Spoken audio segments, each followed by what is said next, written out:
Hey, Morales, are you with us or someone from National Grid here? He's listed as participant, but Mr. Morales?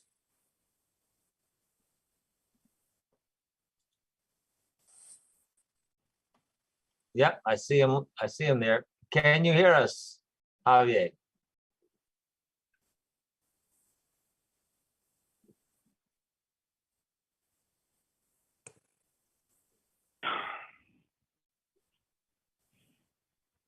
Hello?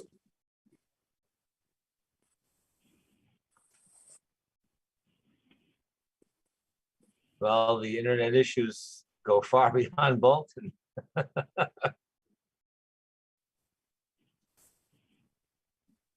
says he's still in the meeting. Yeah, The I see him. participant list. He was in the meeting before it started, so I wonder. Can you hear me? Yes, we can hear you now. Okay. Good evening, Mr. Morales. How are you this evening?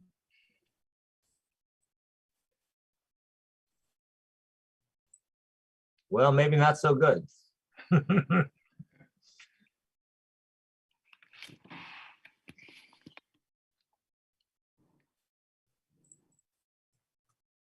Well, it appears that Mr. Morales has some possible technical issues. Yeah, I'm here. Sorry, can you hear me? Yes, we can hear you. Yes. Why don't you? Sure, no problem. Why don't you walk us through this quickly? Oh yeah, sorry for the delay. Yeah, I'd like No to. problem. Yeah, so Javier Morales representing National Grid. I'd like to request the approval for a grant of location for a brand new pole as shown on the sketch. And this request is to provide service to a brand new home at 59 Sampson Road. Okay. Oh, Okay. great, perfect. Let's Yep, see the thank you. diagram. Yes. Okay. Yep. Mr. Case, I believe we have you with us. Have you been out to take a look at the Yes. location of the pole? Yeah, Mr. Doug Story, the builder, contacted me quite a few months ago, trying to be prepared for this. The question I have is, originally, the plan that was submitted to me by Mr. Story showed that the pole was on private property. And I believe the pole now is in the public right of way. Am I not mistaken? Yeah, that's correct. What happened was when I had met with Doug out there, it was during the winter time. Yep. And the ground, obviously in the winter, was frozen solid. It appeared that right at that section, there's a curb cut where the barriers kind of fold in, and it looked like there was a driveway there. And I had found some pavement. That used to be a driveway. That house used to be served from Sampson Road and also on the 117 years ago. Yeah, right. We also, so what happened was, since then, the ground has thawed out. And when I recently went out there to stake the pole, I discovered that it's a large mud pit, and we're not going to be able to fit a line truck in there. The ground is just not stable enough. So we had to change it from a private property pole to a pole in a public way where we could access it with a vehicle. Yes. So it's just vehicle access. Okay. Does that help explain? It does. I just had that question because originally it showed it Yeah. as, like I said, a private pole. And now it's in the public taking. So that's fine. Yeah. Obviously, there's going to be some tree trimming that needs to be done after the pole's been erected, so they can get a clear shot to the dwelling. Go ahead. I'm sorry. Nope, because the meter, I believe, is going to be mounted on the side of the building. Yeah, that's correct. That was actually going to lead into my next question. I was hoping to meet out there with the tree warden to talk Yep. about the some of the tree trimming that's required there. So thank you for asking about that. So from the pole placement, I saw that there was a group of trees, and I think that where the pole has now been identified, there is going to have to have some heavy pruning. I don't think, because that was a pre-existing driveway at one point, It's overgrown with smaller trees now, which were originally just brush. So it is going to need, and I have no problems meeting National Grid out there. No, that would be great. Thank you. Yep. If I could just get your name and number and we'll call and set up a time, that would be fantastic. No problem. Okay. I mean, I'm fine with the pole and the pole location. Do my colleagues have any questions? I just No. am curious if you're coordinating with public safety. I don't know if a detail will be necessary if it's being installed on Main Street, but if that Yeah. that contact has been made. Yeah, normally on a road that heavily traveled, we would require a police detail, especially with our large trucks. So I can make sure that I relay that to my line department, but I wouldn't doubt that they would need it at that busy road. Yeah, that's never been a problem before with National Grid or Verizon. The town pretty much requires them to have details on almost actually every road. So they've always been great getting details ahead of time. Yeah, I don't see any issues with line of sight with this pole installation. Well, I just wanted to ask Mark that question because it's on the inside part of a curve. And if you're It's- heading west, It's behind the not gonna guardrail. obstruct, someone seeing a pedestrian walking along the road? No, there's a break in the guardrail along in that section, and it's behind that. Okay, that sounds great. So I'm fine with this. Okay, Would you like a motion? would love a motion. I move to approve the request of the petition of National Grid to install one pole number 47-1 at the intersection of Sampson Road and Main Street, Route 117, and continuing approximately 300 feet in a southeast direction. Do I have a second? So just so you know, the pole is not at the intersection. It's 300 feet southeast of the intersection. So you're not installing a pole at the intersection of Sampson and 117, as Okay, you just read. It's 300 feet southeast of the intersection of Sampson and 117. okay. Do I have a second? I'll second it. I think Emily might be having internet issues. I'll second that. All those in favor signify by saying aye. Aye, Aye. Roll call, Sikansky, aye. Waisaki, Aye. and Winner. I think we lost Winner.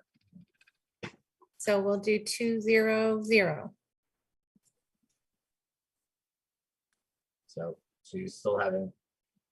Thank you, Mr. Morales. We appreciate you coming to our meeting this evening, and thanks very much. Yeah, thank you for your help. Sorry about the delay with the hearing with No the problem. speaker. No Just one problem. question. Who can I contact about the trees, to meet with the tree pruning from your town? You have a tree warden? Yeah, I'm the Yes. tree warden. I can Yes. just give you my Okay. telephone number. Oh, yeah, Okay. thanks, Mark. Either that or I can email it to, Jenny will email it to you. My Oh, cell yeah. phone. I'll email it That to would- Vinny. Yep, Yeah, that would be thank you. great. Thank you very much. You're Thanks, welcome. everybody. Have a nice night. Thanks, you too. All right, Thanks. good night. Bye-bye. See you. Okay. Good night. Have a good night. Okay, good night. Do we have Emily back online?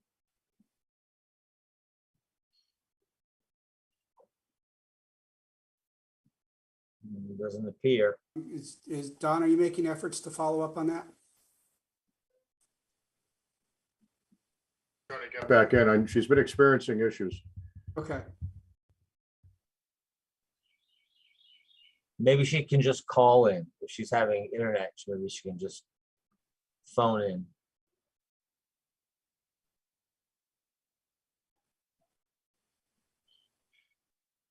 Shall we give her another moment? yeah. Jenny, maybe you want to reach out to Emily and just say she's having internet. Mr. Chairman, I just heard from her. She said her computer crashed and she's trying to log back in now. Okay. All right, let's give her a minute.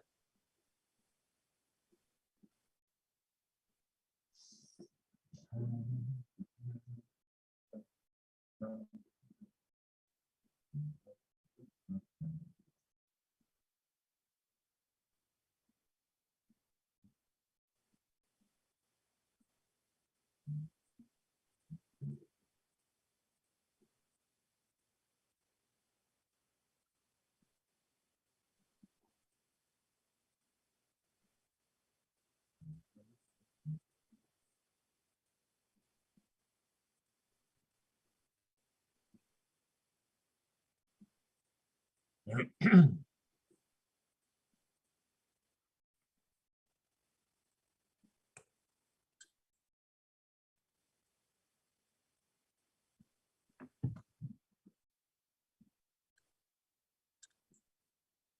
still working on it. Well, if she's having difficulty connecting via internet, maybe she can just call the number and she can just be on audio. I told her that. Okay. And she said she may do that. And also, she has a new laptop that she needs to set up this weekend, so this shouldn't be a recurring problem. I just sent her the phone number, the meeting ID and the passcode. There you go.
We really should have that Jeopardy music standing by just in case we have something like this in the future. Or some Jeopardy questions. I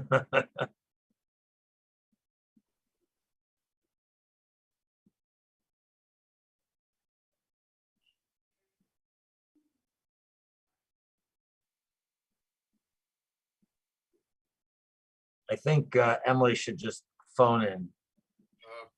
I suggested that. And she said she may do that.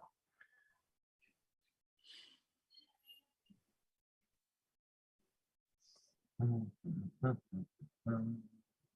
should have some trivia questions. Questions ready for a situation such as this.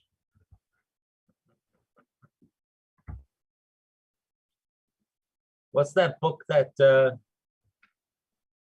History of Bolton? yeah, History of Bolton. We should all have a copy so we can read our favorite passages.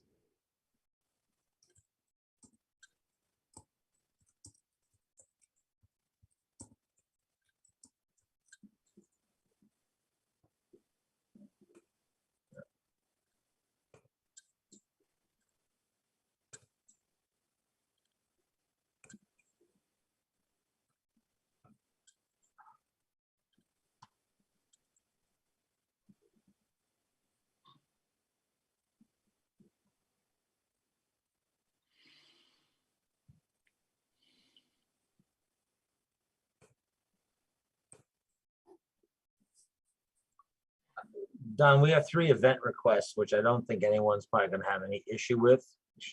You want to just deal with those while we're waiting for Emily to come back, just to kind of move things along a bit?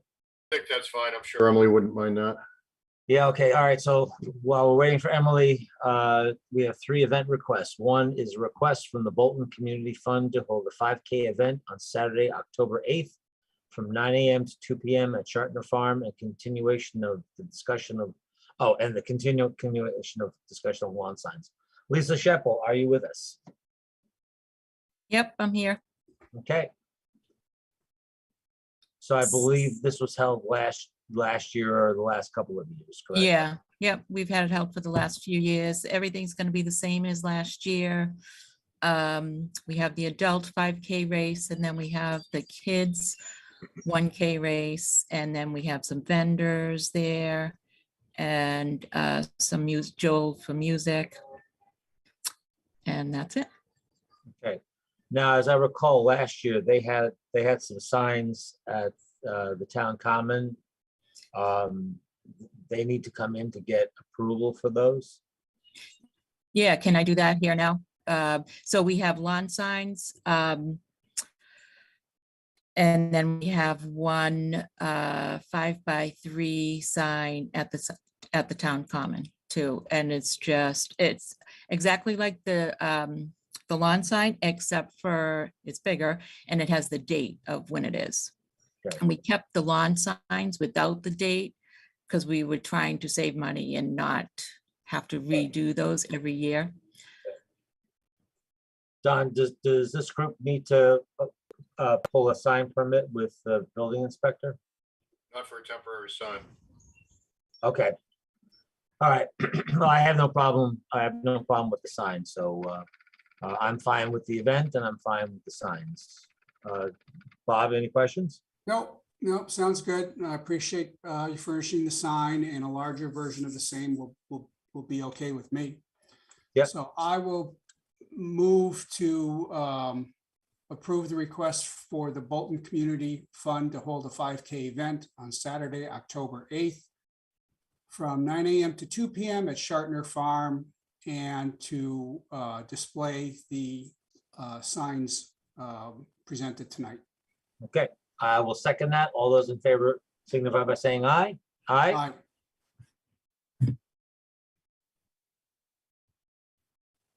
Roll call. Any roll call? I Roll was just call. looking for my mute button. Roll call, Sikansky, Aye. Winner, Hi. Waisaki. Aye. Thank you. Okay. All right, Thank next you. up, thank you. Thanks, Lisa. Next up is a request from the American Cancer Society to hold the 2022 Bicycles Battling Cancer Ride on Saturday, September 24th and 2022. Mark Walters, are you with us?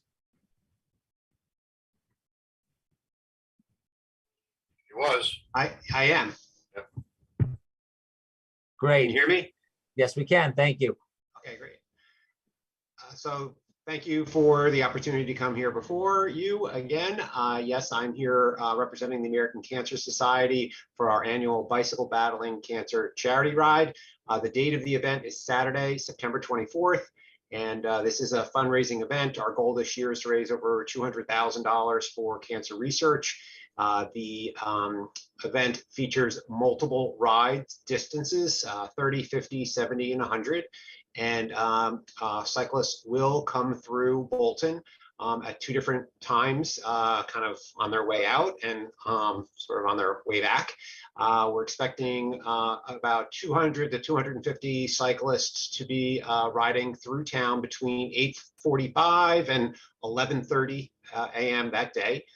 And that's sort of on the way in. And then when they're leaving, that same group, sort of 9:45 to 2 o'clock, they'll then be heading back towards where the event is based up in Lancaster at Camp Low. There was a course map submitted. I can sort of walk through that if you would like me to. But I will also say the police, Chief Nelson has given his approval, and we will be looking for a couple of police details at locations in the interest of public safety. Okay. No, that all sounds good. And I know that the chief has approved all this, so I'm certainly fine with it. Yeah, are there going to be signs associated with this in Bolton? Yes, so the signs we put up are 8.5 by 11. They're typically laminated. The idea will for them to go up a few days before the event. We also use route arrows, which are road stickers that are biodegradable. So those kind of wash away after a little bit. And the signs that are posted on like telephone poles and some street signs, those will come down within a week of the event.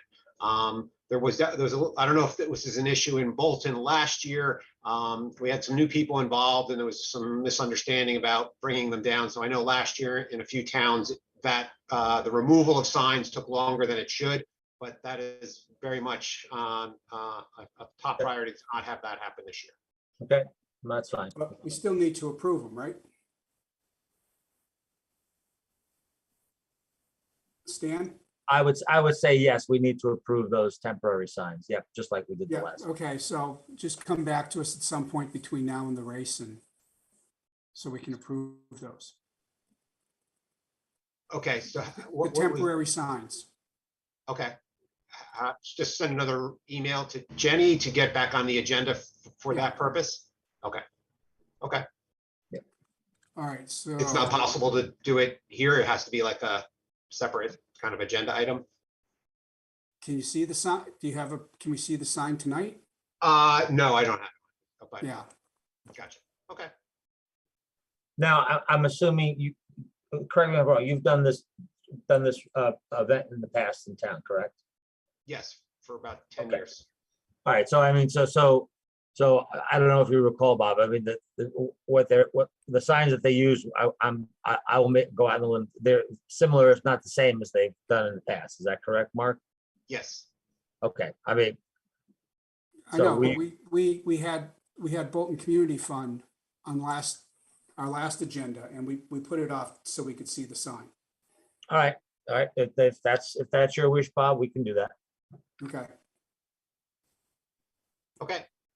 all right, so I will move to approve the request for the American Cancer Society to hold a 2022 Bicycles Battling Cancer Ride on Saturday, September 24th, 2022.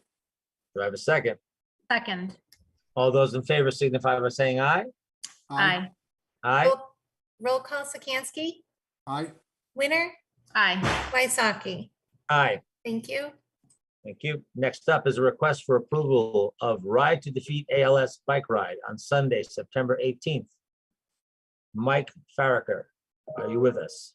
Yes, can you hear me? Yes, we can. Okay, great. Nice to see you all again. Thank you. So I'm here speaking for the 2022 bike ride. This is our 21st year of doing it, coming through Bolton. You guys have been great support of us in the past, so thank you for doing that. Okay. We started in 2001, the year my brother passed away of ALS, and we've raised over $3 million now in these last Wow. years. We've already got 225,000 committed so far, and we're expecting, I think we did 260 last year. Routes are the same. The signs will be exactly the same. We put them up on lawn signs the day before. We pick them up before the end of the same day of the rides. They'll only be up one day. It starts over at the Longfellow Tennis and Health Club in Wayland, and it's just a one long route that we have a 10, a 25, a 50, and the 70-mile rides. So the 50s and the 70s will be coming out at different times, but by the time they come through Bolton, they're always spread out into probably 1 to 3 riders. And they only go through Bolton once, and then they circle around back to Longfellow. And I think that's the ride. And any questions for me about it? No, you got an approval from the chief, I would assume. Yep, Mr. Sikansky, are you gonna also want them to come back in for their signs as well? yeah, if that's the standard that we've established, yeah. Okay, So, but in the meantime, I will move to approve the request for the Ride to Defeat ALS bike ride on Sunday, September 18th. do I have a second? Second. All those in favor signify by saying aye. Aye. Aye, Aye, Roll call Sikansky, aye. Winner, Aye. Waisaki. aye. Thank you. Can I ask when the next meeting is? John, what- Thursday, August 25th. We gotta look it up. It's, no, I understand that. it's Thursday, August 25th. So is there a way for me, Jenny, to show you the sign somehow before then, or do I need to come to that meeting? The board is requiring a vote apparently, so you're gonna need to come back to the meeting. Okay, all right. Okay. You all set then, until then? Yes, thank you. All right, thank you for the support. Thank you. Have a good night. You too. All right, next up on our agenda is a discussion of the United Cultivation at 476 Main Street, the discussion of the host community agreement. Don, you want to kick us off on that? Thank you, Mr. Chairman. Obviously, a few meetings ago, the board voted to authorize town council and I to negotiate the terms of a host community agreement with Mike Spengler, who is with us tonight, as well as their counsel for United Cultivation. Had a couple of meetings and then some offline attorney to attorney communications. And we've come back tonight with a host community agreement that, in my opinion, serves the town well. I think is fair to the business, to United Cultivation. I've spoken with Mr. Spangler, and he's pretty excited about moving forward. And it is the recommendation of town council and myself as your negotiating team that the board accept and approve this host community agreement. If you have any questions for Mr. Spangler, obviously you should ask him or of me. Emily, Bob, any questions for Don or the applicant? I don't have any questions at this time. Bob? Sorry, I thought I unmuted. No, I don't have any questions. It looks good. No, I'm fine as well. I think the document looks fine, so I'm very comfortable with it, and I have no problem in voting to execute. Do I have a motion to execute the host community agreement for United I Cultivation? move to execute the host community agreement with United Cultivation and to authorize the town administrator to sign it on behalf of the Board of Selectmen. I believe it was already formatted that way. Do I have a second? Second. All those in favor signify by saying aye. Aye. Aye. Roll call, Sikansky, Aye. Winter, Aye. Waisaki. Aye. Thank you. Thank you. Thank you very much. Have a good evening, Thank you. everyone. Thank Looking you. forward to working with all of you. Yep. Good luck at the state. Thank you. It'll be interesting. All right. Have a good day. Have a good night. You too. Next up is to review applicants for the Minuteman Regional Technical High School Committee representative for the Bolton and for possible appointment. Don, you want to just lead us off on this? Yes, as I believe everyone knows, David O'Connor of Bolton, who served the town and the students of Minuteman extremely well during, I believe, 10 years on the committee, has decided to step down. Who can blame him? And after 10 years, so we advertised for applicants and we have received 2. I believe they're both present tonight. As I said, we did advertise. We advertised extensively, I believe. So we have two qualified applicants tonight, and I'm excited about getting this post filled. It's important that we have representation at all of those meetings. Great. I know we have 2 applicants, Rob Ayers and Erica Elsley. Perhaps Erica, would you like to go first? Just give us a quick high-level overview of your interest in the position and why you're looking to step up to this appointment. Okay. Yes. Hi. Thank you for having me and for interviewing me. Yeah, I applied for the position. Well, for two essential reasons. One is I do have a student at the high school, and so she just finished her 9th grade year. So I did want to get more involved, especially now that she's 1 year in and we know more about the school, and it's just a very unique school. And so I think it's a wonderful opportunity, and I wanted to just step up to the plate and be involved in some of the logistics of the school.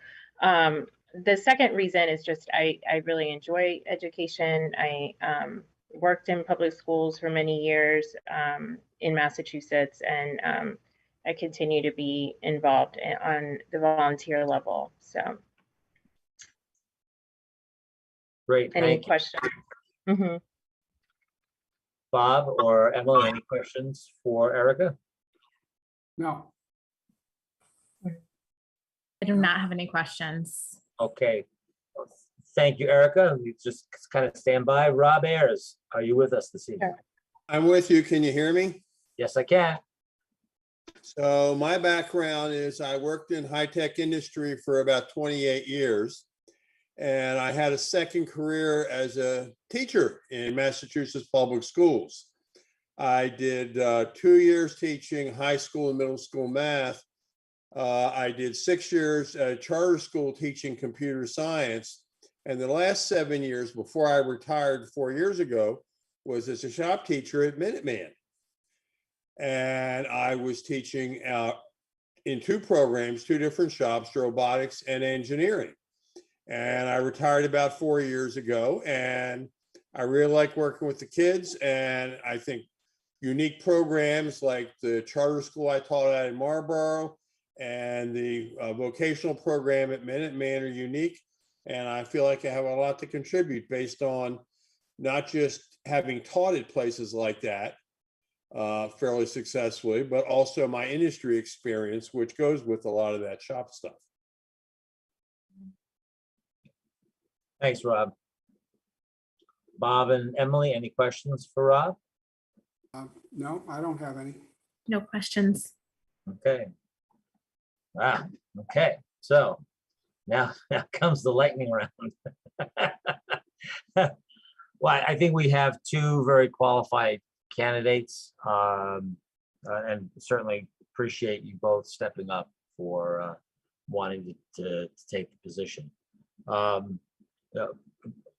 While both have unique skills and perspectives, at least from my perspective, I think the fact that Erica has a student in the school, I think brings, at least for me, she's currently kind of right involved with Minuteman and having a student there, and I think that lends itself as an important qualification, at least from my perspective, in terms of having someone on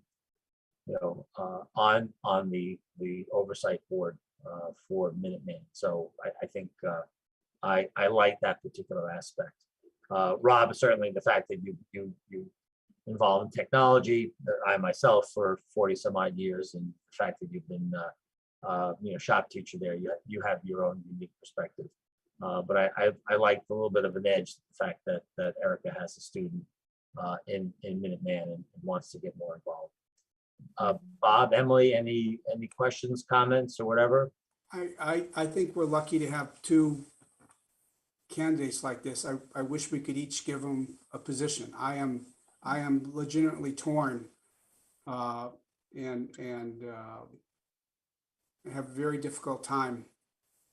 I mean, they're different backgrounds too, but Yeah, they're both unique and they're both distinctive, and they would both make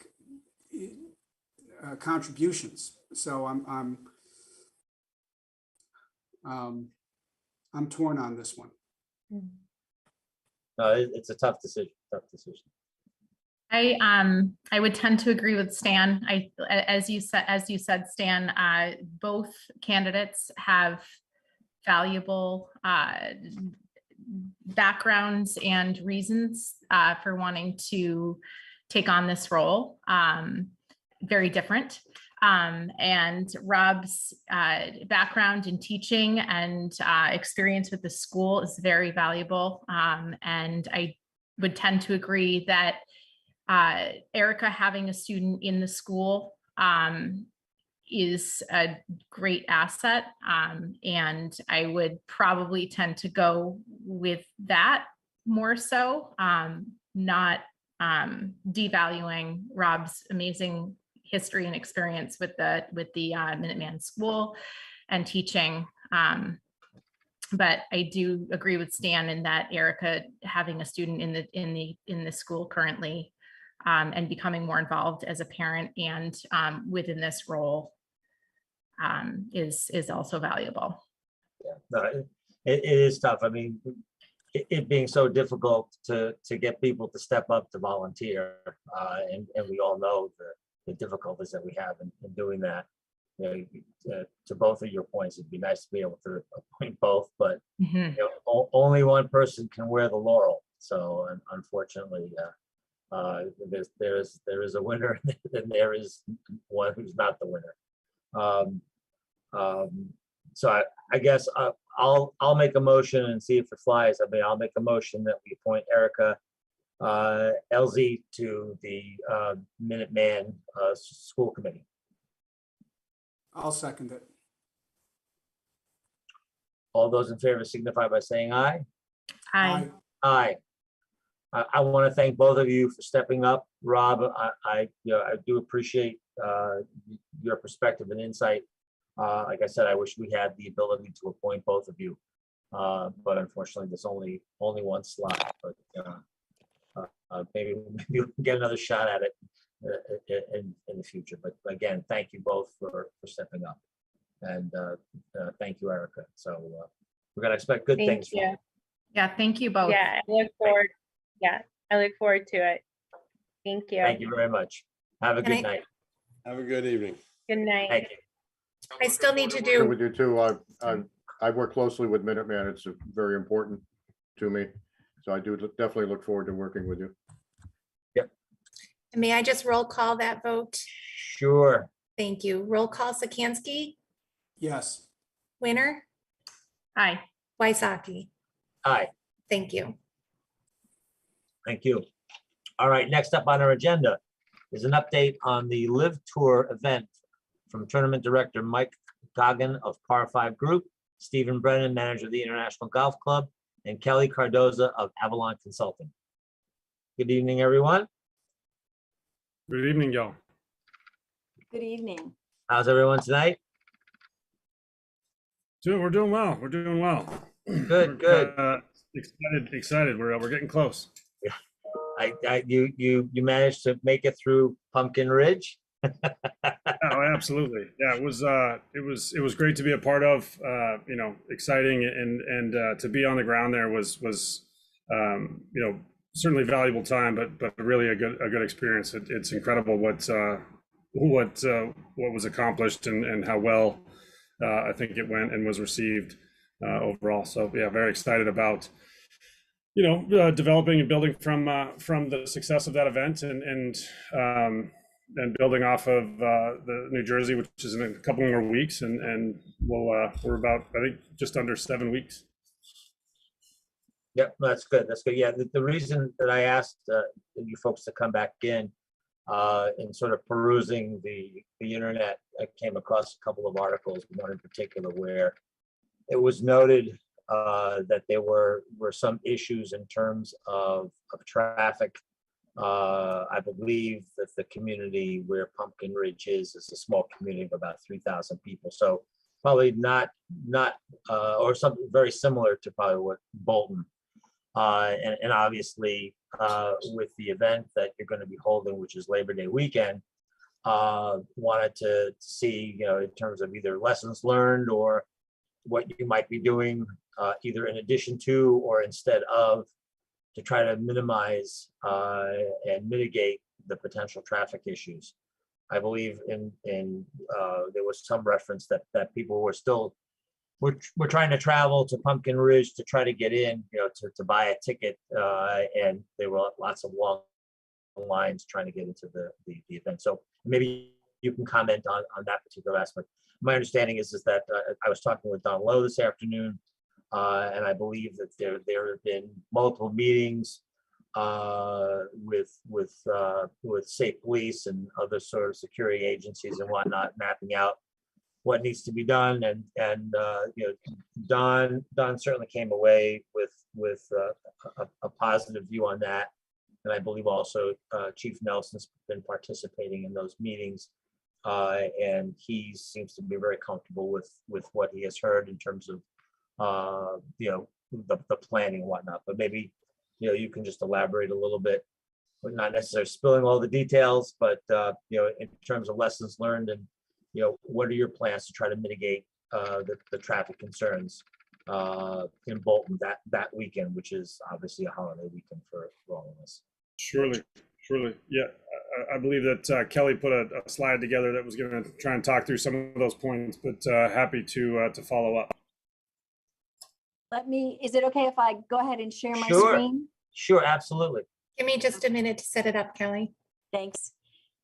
So while Jenny's doing that, let me tell you that the difference between Bolton and Pumpkin Ridge is really, well, two things. One is that in addition to Mike and Steve and myself, who you've all seen before, we also have with us Jim Costigan, who is the head of security for LIV. So you can see Jim has been participating in the planning as well as Mike and Steve at the security level. He also was involved with the work at Pumpkin Ridge as was Mike. So they've got firsthand information that they'll be able to share with you. But the quick summary is that what's different is there were a smaller number of spectators will be expected here than were expected in Portland. And there's multiple larger roadways coming in and out. And I think that may be the biggest part of this. They're really, for reasons that, you know, were kind of involved, I think they ended up with only one way in and out, and that was problematic. That isn't going to happen here. There's a lot more signage proposed on the major and the minor roadways. We have greater gate capacity here than they did in Portland, with less people. And we have, again, a greater local, state, and police coordinated effort. It's clear coordination between local and state officials. And I do have a slide that gives you some of the details of the number of meetings that have been going on. As for security, it really, the issues were very limited. One volunteer was asked to leave the property. That person was identified during the pre-screening process, and that's how the process is supposed to work. That the screening was completed prior to the start of the event, and the person was asked to leave. There were no arrests. There were 3 protesters during the event, and there was an off-site neighbor who played very loud music and some news clips. I'm told that it's not the first time that this gentleman has done that during a golf event. So that's kind of his MO for how things work there. So Jenny, can I go ahead and share that? Thanks.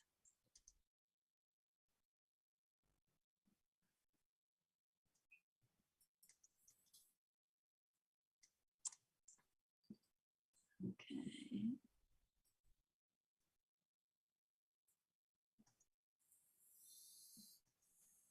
Now let me just get you the view right somehow.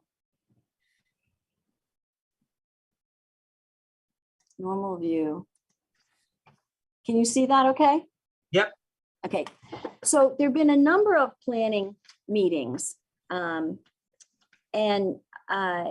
Before, when I spoke to you before, we talked about the meetings that had occurred with local, with Chief Nelson and the fire chief, kind of in preparation. Well, as soon as you gave your approval for this event to occur, those took off. And there have been a number of very long meetings that have occurred, at least 5, some on-site, some off-site. The meetings are generally 2 to 3 hours long, and they're at a very high level. The state police colonel, the senior policy advisor for the Massachusetts Executive Office of Public Safety and the Baker administration, and more than 25 local and state officials started it off on the 28th. On the 30th, there was Sergeant NATO from your police department and 17 other officials on site. They looked at buildings, they looked at the property, they looked at the perimeter. Once it got to the 6th, they could do what you're doing today, which is look at the lessons learned, because they had the information from Portland.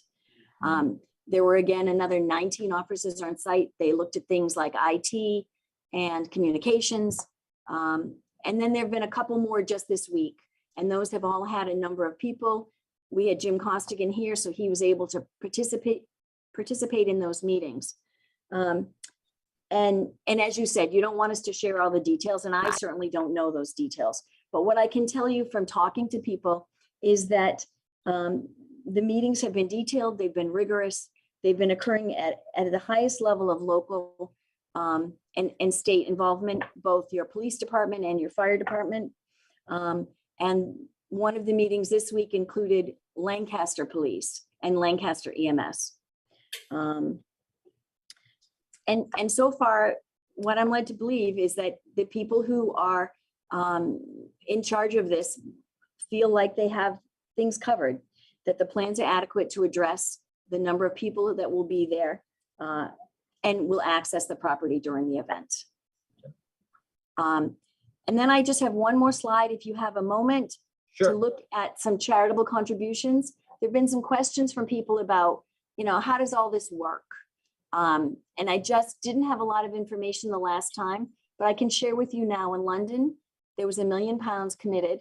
And the place that at least some of that went is a program called Growing Resilience in Teens, where they support intervention projects and mental health services for local teenagers and young adults.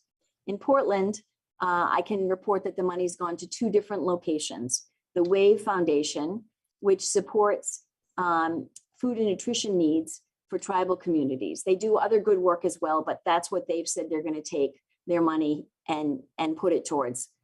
And then the other one is SEAL Kids, Inc. It supports children of Naval Special Warfare and Navy SEAL kids and families. So the Naval Special Warfare program in Oregon, those families will get support with academic testing, tutoring, therapy, advocacy, and enrichment.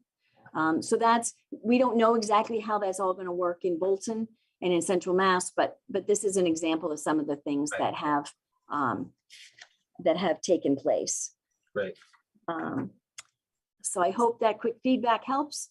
As I said, Mike and Jim were both firsthand in Portland and can probably answer any questions that you have. No, it sounds like you're meeting with the local officials and working things out. That there's a bit more ingress and egress in Bolton vis-a-vis what you had at Pumpkin Ridge. So that's also very good. Bob and Emily, any questions for these I folks? guess I would want to know, does the event at the International pose any unusual issues? I'm sorry, say that again. I'm wondering if the event in Bolton poses any unusual issues compared to past tournaments. In terms of past live specific tournaments, or in terms of past professional tournaments, I think that that we do not foresee any particular issues specifically to this location whatsoever. And Jim, if you may want to jump in, but as far as I understand it, we don't have anything specific of concern as far as Bolton is related to it being a professional event or a live specific event.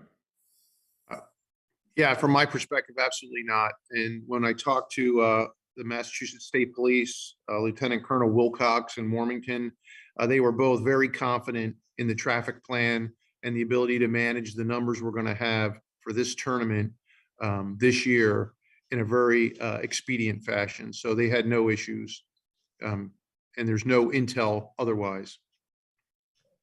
Okay, thank you.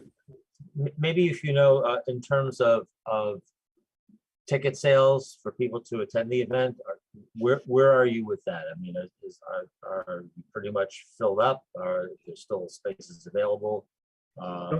What's the plan if you get to September 2nd and you've hit your limit of tickets and there are strings of cars waiting for people to try to get into the event?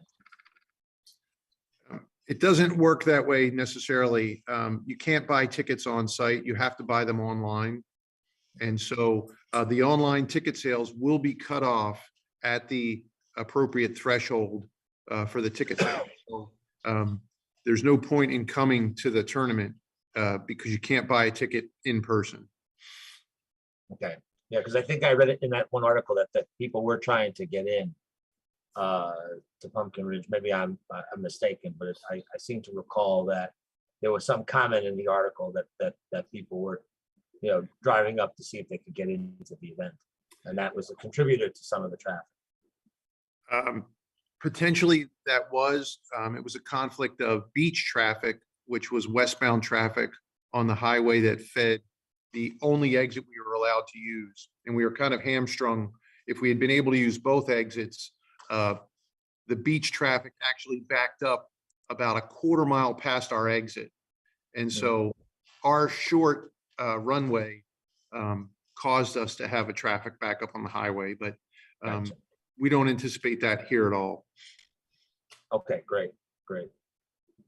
I do have a question that is not related to traffic, but I have received questions from some members of our community wondering if they are interested in volunteering or employment opportunities for the event, how they might reach out. And the other question was the charitable contributions. Kelly, you had showed us the slide. Some other members of the community were curious if you are accepting any input from them, and if so, how they might reach out to you regarding potential charitable contributions for local organizations. Sorry, Kelly, if you want to speak to No, her. go ahead. I was going to say, The tickets and to get to Stan's question earlier as well, but to touch on yours as well, Emily, the tickets are available for purchase online at livegolf.com. Volunteer registration is available online. There was no cost to volunteer. And so that's available at livegolf.com as well. And then we have just started the process officially today of starting to get the CSR work underway locally and reaching out. And so if you want to connect anyone to me directly, we'll be happy to include them in that conversation. Absolutely. We've said this from the beginning, and we still want to push it that this is going to work from the middle out, and we want it to focus as local as we can and on the greatest local needs, as well as some of the other targeted opportunities that we've involved the Bolton community already to some extent, and have gotten some really good feedback on local and specific opportunities for us to support. So happy to get any and all information from anyone that would be interested in furthering that communication. Is that the CSR? I had written this down from one of our previous meetings, the CSR@livegolf.com email. Is that an okay email contact? Yeah, that's fine. Okay. Yeah, or if you want to connect, yeah, that'd be fine.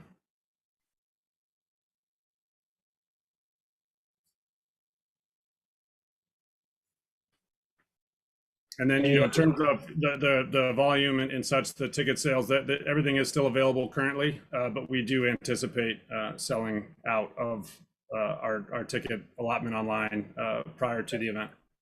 Okay, great. Thank you. I'm good with what I've heard tonight. Emily, Bob, any other questions? No. Okay. Well, thank you very much, everyone. Kelly, Steve, Mike, James, appreciate you coming in again. Thank you very much. Mr. Chairman, if I may, Mr. Chairman, yes. Before you wrap the conversation, I just want to, in particular, highlight the level of involvement and commitment that the state police are showing here. Very involved, very hands-on. Couldn't be more supportive in guiding this. So I don't want to pass over that. Also, as recently as yesterday, the 2-hour security meeting in the morning that Chief Nelson and some of the staff were at. I was at the International yesterday afternoon for over an hour, meeting with everybody you see here and others. And I want to assure you that everybody that I've dealt with, whether it's Mike, whether it's Kelly, whether it's any of the senior people from Live that I've dealt with, everybody is working very diligently to make this an event that I don't think it will have a negative impact on the town. If it does, it won't be for lack of trying. Live Jim and David Benny and some of the other people that I've met with, just very high caliber, highly competent people. So I don't have any concerns about the caliber of people that we're working with. I think that they're all very senior, very experienced people. Great, great. Thanks, Don. Appreciate that. Well, thank you very much, everyone. We appreciate you coming in tonight. Thank you very much for taking time out of your day. Thank you. Y'all have a good night. You Good too. night. Thank you. Good night, Al. Next up, we have the highlight of tonight's meeting, which is the town administrator report. Mr. Lowe. Thank you, Mr. Chairman. I just want to give a quick grant update, and the board is already aware of this, but I'd just like to announce this publicly.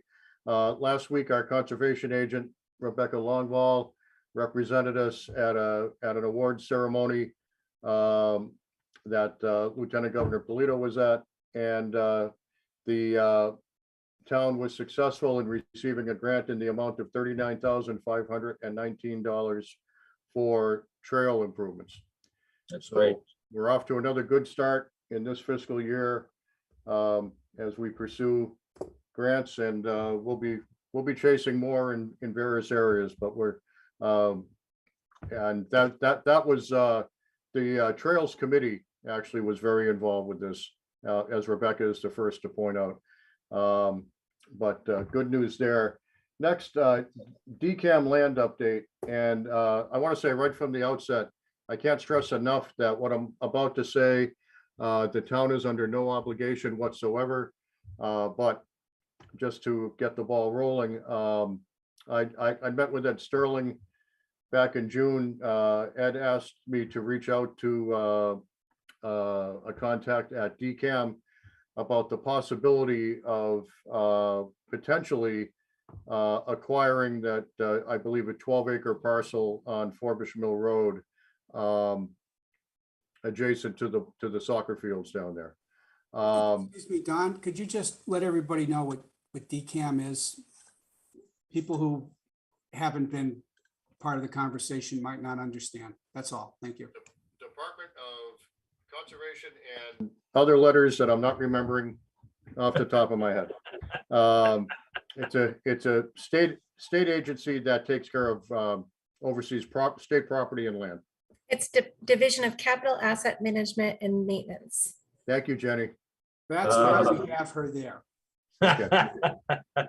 So Jenny always has my back. So so I met with the contact that, well, I reached out to the contact that had suggested. She got right back to me. We scheduled a Zoom call, and without getting into any specific use other than municipal recreational, it certainly wouldn't be an office park or anything like that. It would certainly be recreational. I was asked if I thought the town would like it if DCAM's attorney could start working on draft legislation to acquire the land, because it would take a legislative act. And it's going to take about 2 months just to come up with a draft. And again, that's places the town under no obligation whatsoever. There would be a presentation to the select board. I'm looking at the second meeting in September for that presentation done by people from DCAM. I've got a follow-up call scheduled already for sometime in August. At that point, if the board would like to see the process continue, then there would be final legislation filed after it was vetted by our council as well. And then I'm skipping some key milestones, but basically in the end, the final steps are if the legislation passes in the House and Senate, then it would require a town meeting vote to acquire the land for whatever that cost may be. There will be an appraisal done at DCAM's expense to determine what a fair market value is for that land based on the use that we propose. So it wouldn't be for a best and highest use. If it was to be an office park or something like that, it would be based on the use proposed. So it's an exciting prospect, and obviously we'd still need to get into wetland delineation, what can be done, right, and where it can be done. So this is a very, very preliminary step, but it's a very important one. So it was certainly time to report out to the board that I did that. Very fruitful conversation, and DCAM is very interested in seeing the town acquire it if we could agree on what we can do with it and what's an acceptable price. Okay, that sounds good. Don, all the land is within the town borders? Yes. Excellent. Okay, well, I guess we're just at the beginning steps of the process, and there's a lot of steps to go, so you'll keep us informed. Parks and Rec, thanks you very much. That's great news. Oh, my pleasure. Thank you. So, great. So next, I was tasked several weeks ago, actually prior to the election, now that I think about it, with working on negotiating with Wood Partners for the what we call the I guess there were the 7 items that the board prioritized, where we're looking for town improvements based on the construction of the apartments at 580 Main Street, Bolton Office Park, due to potential impact to the town. We're to the point where we have, in essence, completed those negotiations. Valerie has already written a draft determination. It's 31 pages at this point and growing, so it's far more detailed than these items. But so I'm gonna work off a couple of sheets of paper here so I can walk you through what the original use was, what each proposal was, and the response from Wood Partners. And I will say up front that I feel that Wood Partners negotiated in good faith and has been very fair in their response. So that being said, number one, and this is not a prioritized list, but I'm just working down the numbered list. Number one, repair and replacement of the stone culvert near Florence Sawyer for vehicular use. And the proposal was engineering and replacement of the culvert. The response from Wood Partners was the applicant is willing to undertake the replacement of the stone culvert crossing for vehicular use, as the project has brought to light the issues with the existing vehicular access through 580 Main Street. Displacing such access going forward, this is an appropriate project for us to take responsibility for. I shared with them that the estimate we have for engineering was just under $20,000, and the replacement cost of the culvert itself could be in the area of $70,000. So we're looking at $90,000 potentially by the time it's done, $100,000 item, and they've committed to do that. Great. Next, parking spaces for the Council on Aging at 580 Main Street, not for the day-to-day parking, but additional spaces for event parking. And I had spoken with both Lisa Dion, our Senior Center Director, and Penny Gerken, the Chair of the Council on Aging. The applicant is willing to undertake the construction of 16 parking spaces on land owned by Bolton Country Manor, subject to consent and access rights from them. The spaces would be configured approximately as shown on a plan that they attached. We are responsible for getting any access issue, of resolving any access issues we might need to with our cap. And of course, we would waive the fees for permitting for that portion because it's a municipal benefit. They still need to get their permits, as everyone always does, but we would waive the fees for that. So again, paying in total for those 16 parking spaces, and due to the impact, rather than talking about temporary parking and then the final parking, during construction, they're going to schedule it so this work is done early on in the project, so we don't have to deal with temporary parking elsewhere. So that I thought was also a very healthy approach. Next, sidewalks / town center loop trails and emergency vehicle access on the existing cart path. The applicant is willing to provide emergency vehicle access through the project site. The entrance would be gated to prevent non-emergency vehicles from passing through with a lock or breakthrough setup for emergency vehicle access. The applicant respectfully does not believe we should be responsible for upgrades to the cart path. The project does not have any negative impacts on the path and therefore should not be responsible for any improvements or maintenance related to it. They view it as an existing condition not arising from the project. So yes to emergency vehicle access, gated, but no to improvements on the cart path itself. Next, improvements to Derby Field. We had a couple of discussions about this. Initially, they felt that we lacked a little clarity or detail on what exactly we were looking at, because improvements can be whatever you define them to be if you don't put some limit on them. So after having gone through an iterative process there, I would call it, the applicant agreed to contribute $50,000 to the town for its use in making improvements out of the select board's determination to Derby Field. So we can define, we want those improvements to be, and they will give us the first $50,000. If it somehow it ran over at $50,000, we would have to figure out a way to pay that balance, or we would have to figure out a way to cap the spending at $50,000. But they did commit that to the project, which I thought was excellent. Relocation of the community garden.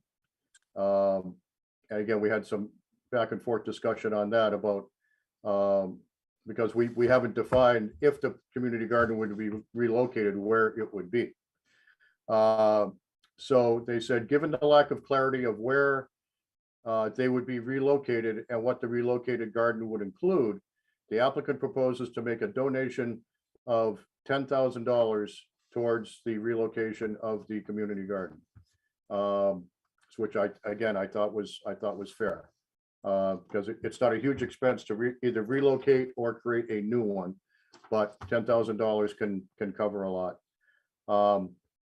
Improvements to the playground at Memorial Field. Again, we didn't get into a lot of specifics. I had no feeling for what how much money is needed to affect, those type of improvements, as far as equipment goes. But since they are going to have, at this point, they've decided they want to play, they're going to have a playground on their property. So while they are not going to recreate a playground there, they did agree to donate $10,000 to the effort of upgrading the existing playground at Memorial Field. And then finally, the ADA compliant path for Florence Sawyer School to the lacrosse field adjacent to the community garden, also known as the horse ring. The applicant respectfully does not believe we should be responsible for upgrades to the path. The project does not have any negative impacts on the path and therefore should not be responsible for any mitigation related to it. So of the 7 items that we negotiated, that item was the only one where there was no counteroffer, and I shared their reasoning for that. So I think these negotiations have been very fruitful. Obviously I worked hard and my staff worked hard at trying to define things and negotiate the best outcome possible. And obviously, as I've said many times, any one of these items is the most important item to the person who submitted it. I understand that, but when you have 7 items, everything can't be top priority and everything can't be a yes. I mean, in negotiations, there's always give and take. And I think we did very well in these negotiations. So I hope you feel the same way. No, I think we did pretty good, relatively speaking. So I'm pleased.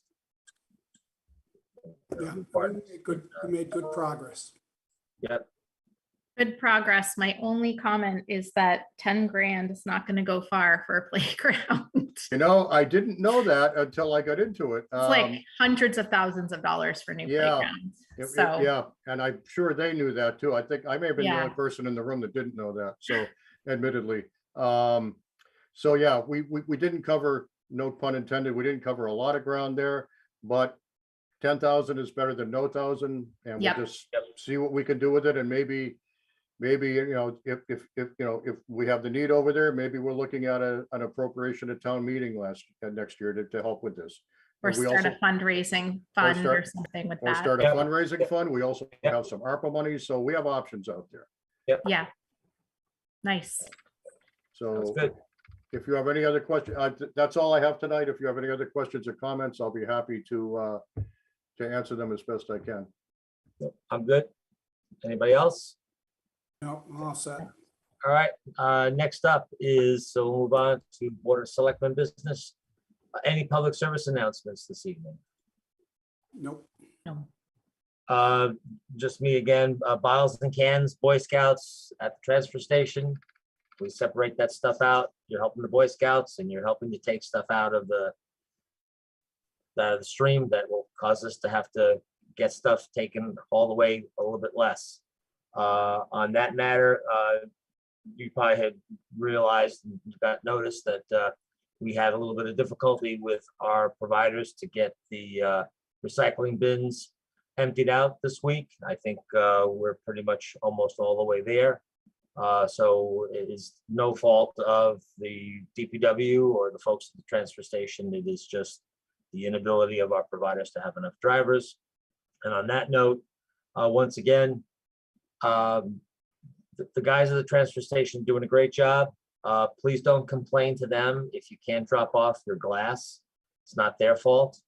We've had a couple of incidents this past week of people sort of whining and bitching at the DPW staff, and that's really not called for. They do a great job. You can hold on to your glass another week. Again, I know we've had some discussions in the past. We are looking at ways to get higher compliance. I reviewed some of the existing fines that we are able to levy with our town clerk. This will serve as a warning to everybody. If you're a resident and you are dumping your garbage without a sticker, there is a fine of $20 per bag, and you'll be fined that $20 per bag. You will not get a warning. This is your warning. Folks who live out of town who are dumping their garbage, and interestingly enough, on Facebook in the last couple of weeks, there are people in town who are commenting that they know people who live outside of this town who are dumping their garbage at the town dump, transfer station. If you know such people, please tell them to stop or let us know who they are. There is a $300 fine for someone who does not live in this town that will dump their garbage, and we will levy those fines. And I'm talking to the town clerk to see if we can increase those. So that's all I have at the moment for public service announcements. Future agenda item discussion. Anybody have anything they'd like to chat about at a future meeting? Well, I didn't, but I do now. Okay, Derby Bob. Field. Derby Field. The renovation of that is long overdue. I think I appreciate the $50,000, but it's going to take a lot more. And I'm wondering, I don't know how to tee up for the coming year that we should put an article on the town warrant to refurbish Derby Field, which will use that $50,000, but give us the end result that we want. So I'll put that out there. I don't know if there's information about what we need to do to prepare for that, or if the other board members want to pursue that or don't want to pursue it. But I'd like to see something on the warrant this year's town meeting to refurbish Derby Field. I think that's fine. I think we should first get some fact finding to see exactly what it is we need to do with that field. Okay. I think that's the first step, because we can't put anything on the town warrant, on the ATM warrant, unless we know what we need to do. Well, So- all right. So do we have, is an agenda item to have the town administrator come back and tell us what, I know there have been plans put forth in the past for it. Do they need to be updated? Are they still relevant? What do we need? I planned on doing next, after I did the reveal tonight, was to start working with Parks and Rec. Review the old, there were plans done before, I'm sure. They need to be updated. And so there's a lot of ground to cover. I would expect the final outcome is that there'll be a capital request submitted to me as part of the FY24 budgeting process, which would be the result of ground covered by Parks and Rec. Of course, Randy would need to be involved as a DPW director with his expertise. So certainly don't expect Parks and Rec to do all of it, but I would expect that they would be the submitter of the capital request to be considered. I have no illusions that $50,000 will be sufficient. I do think $100,000 would do it based on what I think I know. So I don't think we're looking at, an enormous appropriation, but it's, $50,000 to match $50,000 is not trivial either. So there's a lot of ground to be covered. I don't need a vote of the board to do that. I was just going to go off and do it anyway. So Okay, because I the way we left it, it wasn't clear to me what was going to happen, and I'd hate to see us spend the $50,000 and then go, it's still not enough. well, We need to do it right. Yeah, we need to do it right. we can't, on any project, it is a huge mistake to decide how much money you're going to spend and then figure out how to make it work. You have to define what the needs are, what we want the outcomes to be, and then determine what the cost is going to be, and figure out the sources of funding. At least that's the way that I think we should approach it. So, I could certainly give an update. I could give an update under my report at the August 25th meeting as to where we stand. If you'd like a check-in, then I'm not sure how much ground we can cover in 6 weeks, but we can cover some. Okay, Sure. I think that'd be helpful. Yeah. That sounds good. Okay. All right, next up are reappointments for FY23. And we have, it looks like 6 or 8 of them.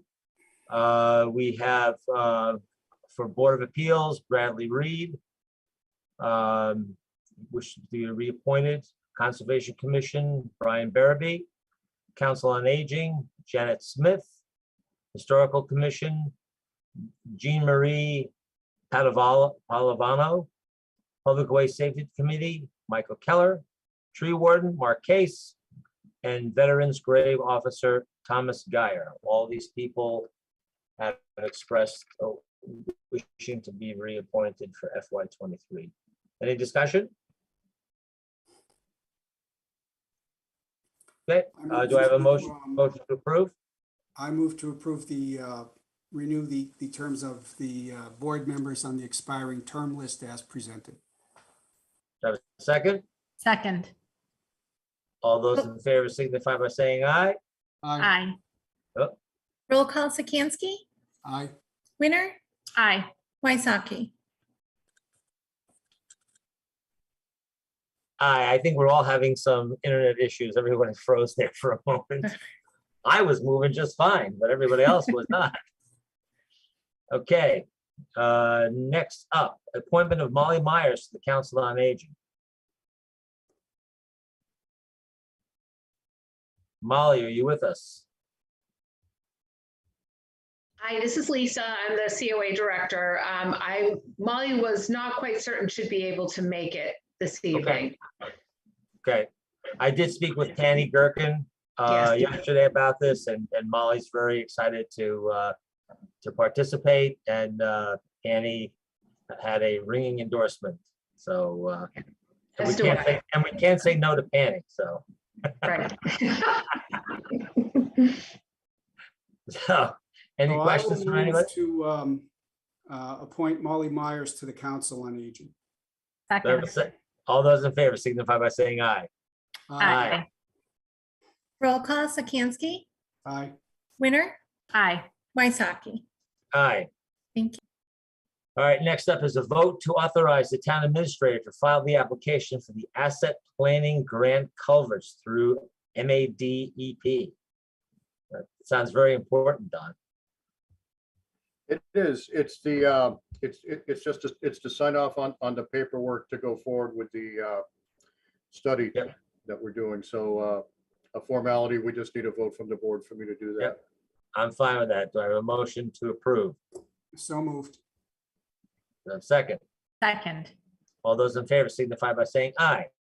Aye. Aye. Roll call Sikansky, Aye. Winter, Aye. Wysocki. Aye. Thank you. Now, this is the culvert inventory we're talking about? I believe it is, unless I'm conflating it with something else. Okay, well, you're in charge of it, whichever. I am. Whatever it is, you own it now. There you go. Okay, next up is vote to approve an additional $100 longevity pay for employees with over 20 years of service to the town of Bolton. And do I have that listed here? Hold on a second. It's somewhere in the packet. Just for Emily's benefit, this is a benefit that has been in place for quite some time. And it's always nice to see who's there, who's been with us for this long. And it's, as I said, well, as Stan said, it's always at the board's discretion, but obviously it's just another small way for the town to say thank you to the employees who stay with us.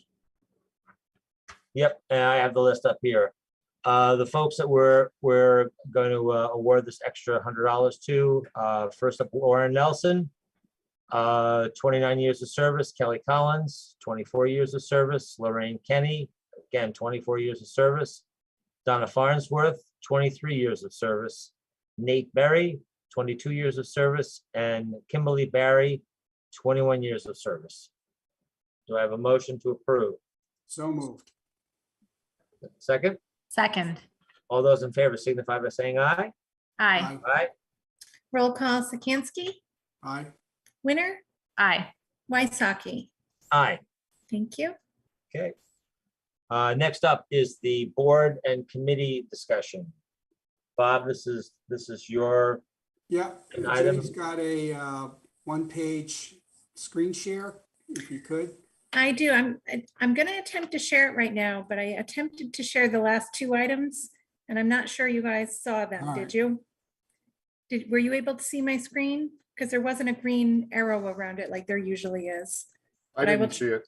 Yeah, I'm concerned. So I will try this All right. again now. Okay. Says you can see it? Okay, great. Yeah, so this is the list that Pam Powell provided us at our last meeting, and I just went into it at the bottom. The committees that are highlighted are appointed by the select board, and added a column about whether or not they had administrative helps. So for example, the Conservation Commission has the conservation agent. Several departments utilize the town planner for their expertise, or the town clerk. And there are a couple that don't have any specific, there's the executive director of the Council on Aging, but there are a few that really don't have any administrative expertise that are dedicated to them. So that was just to provide a little more background, but my recommendation is that we should go forward and meet with each of these select boards, or at least the chairman of these boards, and Pam Powell provided, in most cases, the Mass General laws which pertain to the establishment of those boards, and see how they're doing against those standards, and if we have any recommendations for what they should or should not do in the future. And that's all I have for tonight. Yeah, no, I think that makes perfect sense. I think it makes sense to get a periodic update on what those folks are doing. It's just good government, so I'm fine with that. Agreed. Okay. So I'm Okay. assuming we don't need to take any action other than we'll start the round robin at probably after the summer's over and start having them come in. And this should be totally independent of the budget process. I just Yes. want to make sure we, Yeah. including these committees, understand that this is Yep. nothing to do with putting together the budget for the coming year. Yep. Yep, sounds good. Okay, sounds All good. right, thank you, Jenny. Thanks, Jenny. All right, consideration, next up is consideration of to increase the hourly rate for the Senior Tax Relief Program, or STREP. So, Just to note that this is not to increase the total amount of money that, I'm sorry, Don, go ahead. I'm sorry, I cut you off, Stan. I apologize. No, that's okay. No. This is not to indicate that we're increasing the amount of money, which it's not. It's that we're increasing the hourly rate so that those folks, those seniors who are participating in the program will complete their allotted service in a shorter amount of time. So I think we're going from $10 an hour to $15 an hour. Is that correct, Don? Yes, exactly right. The cap is set at the state level, which is $1,500 a year, but we have the discretion for how to credit the seniors. And it's been it's been $10 for many years. And I just felt there was time to bump it up.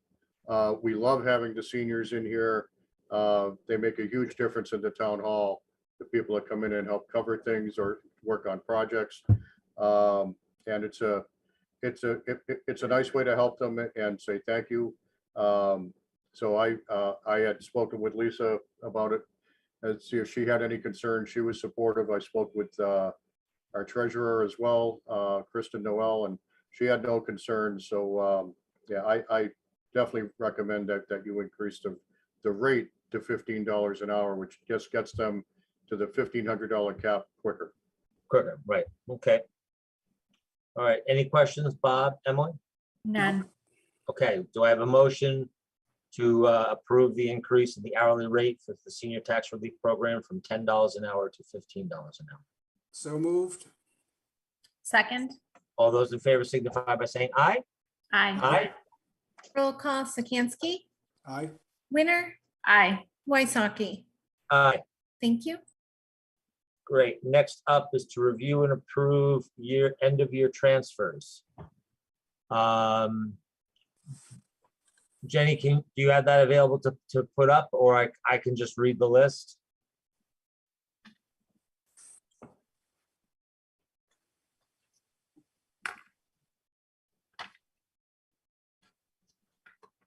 Okay. Well, for those people who can't read, whose screens are too small to read from home, I'll just go through real quickly. We are basically everything I'm talking about is being transferred to snow and ice. So we're transferring from one account to another account, and everything is going to snow and ice. First off is the Board of Selectmen purchase of services for $5,000, reserve fund for $15,549.37. The assessors purchase of services of $5,000, public safety purchase of services of $9,000, police wages of $95,000, police overtime of $10,000, fire EMS purchase of service of $10,000, tree trimming $5,000, DPW purchase of service $15,000, local improvements $25,000, recycling process $10,000, library electric $2,500, debt interest $11,000, and police overtime of $5,000. The document I have doesn't have a total, so it's just those individual accounts going to snow and ice to cover our snow and ice deficit that we typically Does that hold. completely cover the snow and ice deficit? Yes, it does. Okay. Cool. Okay. Well, I move to approve the end of year transfers as presented. Second. All those in favor signify by saying aye. Aye. Aye. Aye. Roll Great. call, Sikansky, Aye. Winner, Aye. Waisaki. Aye. Thank you.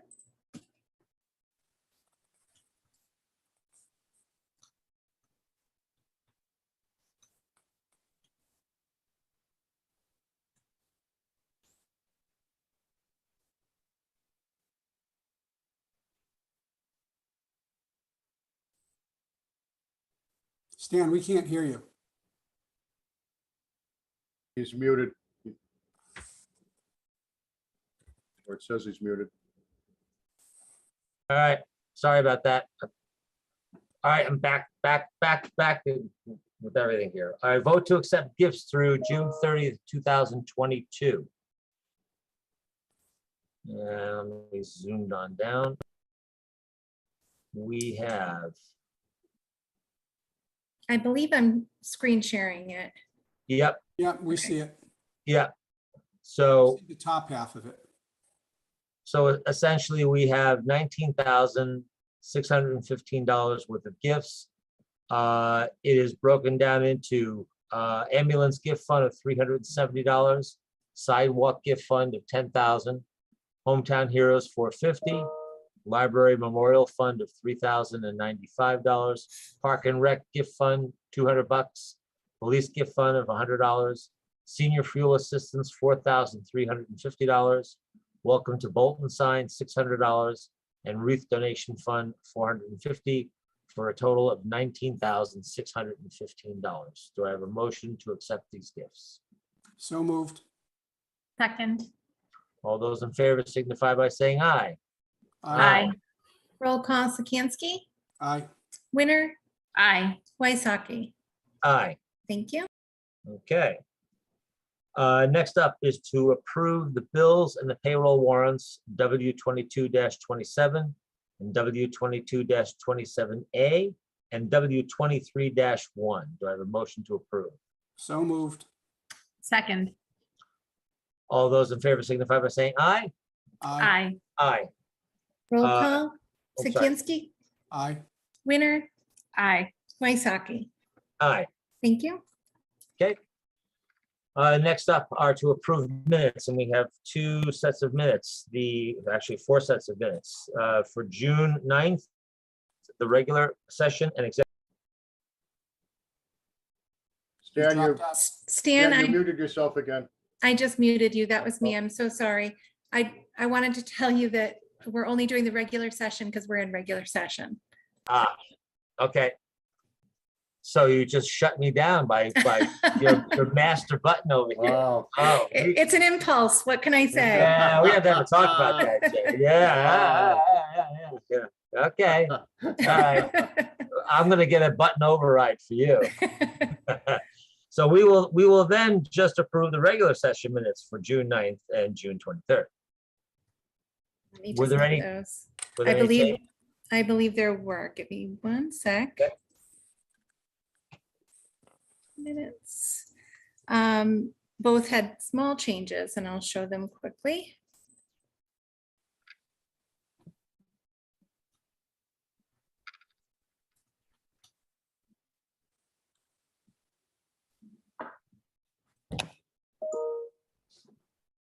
All right, so you are viewing June 9th. Where are the changes? The changes are in red. I think there was a E missing in the word one. And roundabout is now hyphenated, and then the rest were just spacing issues. So that's the first set, and I will show the next set.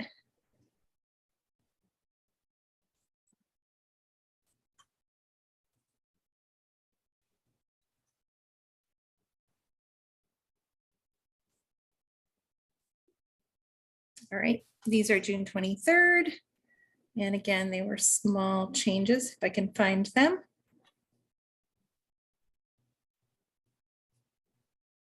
There was an added W up at the top there. Oh, yeah, passed right by it. And then it said we returned to executive session from executive session, which got changed to open session. Okay. Very small. Okay. Do I have a motion to approve? So moved. Second. All those in favor signify by saying aye. Aye. Aye. Roll call Sikansky, Aye. Winner, Aye. Waisaki. Aye. Thank you. All right, next we will go into executive session for 2 items, and we will not be coming out into open session. First executive session is pursuant to Mass General Law, Chapter 38. Mr. Chairman, I'm sorry, but we will be coming back in open Yeah. session. We have to deal with number 9. Oh, sorry, that's okay. My bad.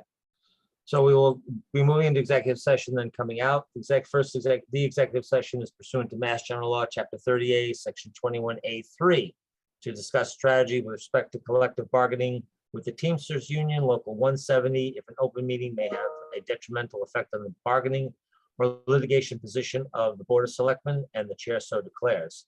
Then also to approve executive session minutes. Do I have a motion to go into executive session? So moved. Second. All those in favor signify by saying aye. Aye. Roll call Sikansky, Aye. Winter, Aye. Waisaki. Aye. Thank you. Okay.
Okay, All right. All right, we have the fire union contract. We need to execute the amended FY 22 collective bargaining agreement between the town of Bolton and the Teamsters Union. Do I have a So motion? moved. Do I have a second? Second. All those in favor signify by saying aye. Aye. Aye. roll call Sikansky, Aye. Winner, Aye. Wysocki. Aye. Thank you. I'm assuming we'll need to come in to sign that. Yes, I have a whole folder of things for you, and I have a bunch of warrants for you guys to sign. So I would Okey-dokey. love all three of you if I could. All right, anybody else have anything? Other than that, then I'll take a motion to adjourn. So moved. Second. All those in favor signify by saying aye. Aye. Aye. Roll call Sikansky, Aye. Winner, Aye. Wysocki. Aye. Thank you, and the time for the record is 9:01. All right. Good night. Thank you, Don. Good night, everybody. Jenny. Good night. Thank you, everyone. Good Good night. night. Take care. Have a nice weekend. Bye-bye. Thank you.